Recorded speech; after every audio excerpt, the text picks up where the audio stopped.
आप सब बच्चों को एक सूचना बताया जा रहा है और आज 23 मार्च है ना। तो भारत सरकार का तुगलकी फरमान जारी हुआ है कि आप सब बच्चों का विद्यालय फिर बंद किया जा रहा है क्योंकि कोरोना बढ़ रहा है। शांत रहिए कि आपका विद्यालय आज से 31 मार्च तक विद्यालय बंद रहेगा, ठीक है। और आप सब लोगों को बताना चाहेंगे कि यही काम पिछले साल भी हुआ था कि एक हफ्ते के लिए लॉकडाउन किया जाएगा जब आपका एनुअल एग्जाम चल रहा था, और तब से लेके पूरा साल जो था वो विद्यालय बंद हो गया, जिससे आपकी पढ़ाई बहुत ज्यादा नुकसान हुआ। और इस साल जब विद्यालय खुला, आपने किताब कॉपी अपना सारा व्यवस्था कर लिया, तब हमारे तुगलकी फरमान जो हमारे सरकार हैं वो अब आदेश कर दिए कि अब फिर जो है कि ये विद्यालय फिर बंद होगा। माननीय योगी आदित्यनाथ महाराज जी, मैं आपसे पूछना चाहता हूं कि आप बच्चों के भविष्य के साथ और जो प्राइवेट अध्यापक विद्यालय में पढ़ा के अपनी रोजी रोटी कमा खा रहे हैं, उनके पेट पे लात क्यों मार रहे हैं? इन बच्चों के भविष्य के साथ खिलवाड़ क्यों कर रहे हैं?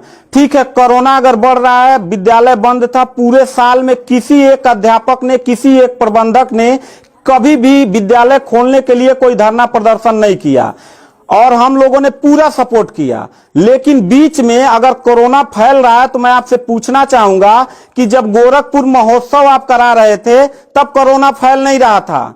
जब आप आके यहाँ पे इलाहाबाद के प्रयागराज में कुंभ का मेला लगवा रहे थे तब कोरोना नहीं फैल रहा था, जहां पे करोड़ों लोग स्नान करने गए। और अभी हरिद्वार में महाकुंभ का आयोजन आप करवा रहे हैं तब कोरोना नहीं फैल रहा है। बिहार में चुनाव हो रहा है तब कोरोना नहीं फैल रहा है। और विद्यालय जो बच्चों का सबसे देश की रीढ़ की हड्डी होते हैं, जिनकी बुनियादी शिक्षा, प्रारंभिक शिक्षा आप बिल्कुल बर्बाद कर दिए हैं पिछले 2 साल से, और अब जाके फिर लॉकडाउन आप लगा रहे हैं। तो आपसे पूछना चाहेंगे कि बच्चों के भविष्य के साथ आप मैच क्यों खेल रहे हैं? ये जितने भी बच्चे हैं, अगर 1 मार्च आप 1 अप्रैल बोले हैं, 1 अप्रैल तक अगर विद्यालय नहीं खुला तो इन सारे बच्चों को लेके मैं रोड पे बैठ जाऊंगा। ये मैं आपको खुला चैलेंज कर रहा हूं, क्योंकि बात सिर्फ मेरे तक का नहीं है, इन सारे बच्चों का भविष्य है। और इन सारे बच्चों का भविष्य आप लोग अंधकार में डाल रहे हैं। आप लोग खुद नहीं चाहते हैं कि देश का बच्चा पढ़े, पढ़ के कुछ लायक बने। आप लोग अपना, जब रैली निकालना रहेगा, चुनाव रहेगा, तो कोरोना आपके पास नहीं रहता है। और जब आपको लगेगा कि आपके विपक्ष में लोग खड़े हो रहे हैं तो आप कोरोना का ड्रामा करा के विद्यालय को सबसे पहले आप बर्बाद कर रहे हैं। आप बताइए, विद्यालय में, आप गोरखपुर जिले में 193 लोगों ने अपने विद्यालय की मान्यता निरस्त करा लिया। जानते हैं क्यों? महंत योगी आदित्यनाथ जी, क्योंकि वो लीज पे चलाते थे और उनका भाड़ा हुआ करता था 40,000 45,000 रुपया मंथली हुआ करता था। वो भाड़ा न चुकाने के वजह से, चूंकि मालिक को भाड़ा चाहिए, उन लोगों ने अपनी मान्यता निरस्त करा दिया।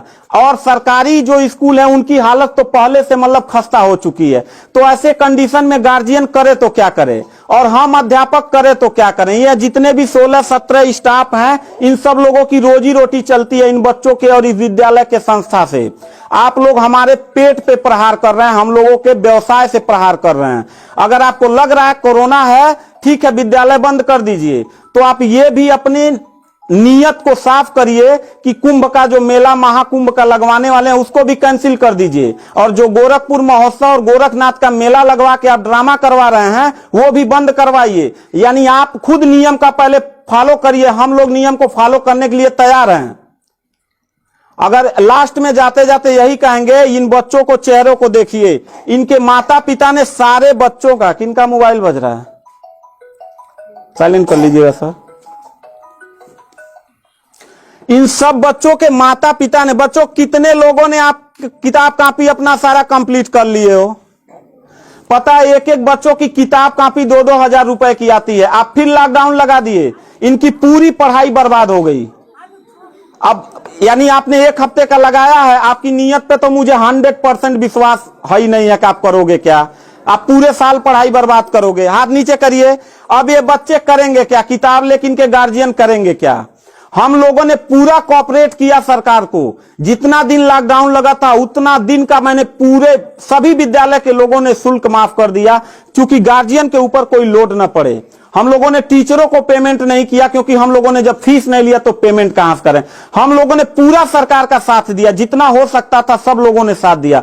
लेकिन अब इतनी कंडीशन होने के बाद, विद्यालय खुलने के बाद आप लोग विद्यालय बंद कर रहे हैं, ये बहुत ही गलत कर रहे हैं। और आपका पॉलिटिकल जो फंडामेंटल जिस पे आप चल रहे हैं कि जिन नियतों पे आपका बर्बाद होने वाला है, मैं लिख के आपको दे दूंगा कि अगर फिर से 1 अप्रैल के बाद, ठीक है, अगर 1 हफ्ते के रोकने के बाद कोरोना भाग जाता तो मतलब 1 हफ्ता आप बंद कर लीजिए, बिल्कुल हम लोग 1 हफ्ता नहीं पढ़ाई कराएंगे। लेकिन अगर फिर साल भर का ड्रामा आपने किया तो निश्चित तौर पे याद रखिएगा कि तानाशाही उतना ही अच्छा लगता है जितना तानाशाह के अंत होने का समय ज्यादा दूर हो, और आपका समय बिल्कुल नजदीक आ गया है। तो मैं उम्मीद करता हूं कि आप ये काम बिल्कुल मत करिएगा। 1 अप्रैल के बाद अगर विद्यालय फिर से आप बढ़ाएंगे तो इन सब चेहरों को देख लीजिए और इनके गार्जियन को लेके, अपने पूरे स्टाफ को लेके जिले से लेके मैं प्रदेश लेवल तक धरने पे बैठूंगा। इस बात को याद रखिएगा, क्योंकि सवाल यहां सिर्फ मेरे रोजगार का नहीं है, मेरे जितने सहपाठी और जितने मेरे कर्मचारी लोग हैं और इन बच्चों के पढ़ाई का, भविष्य का सवाल है। तो मैं इन बच्चों को लेकर धरने पे बैठ जाऊंगा, और जरूरत पड़ा तो असंवैधानिक भी हो जाऊंगा।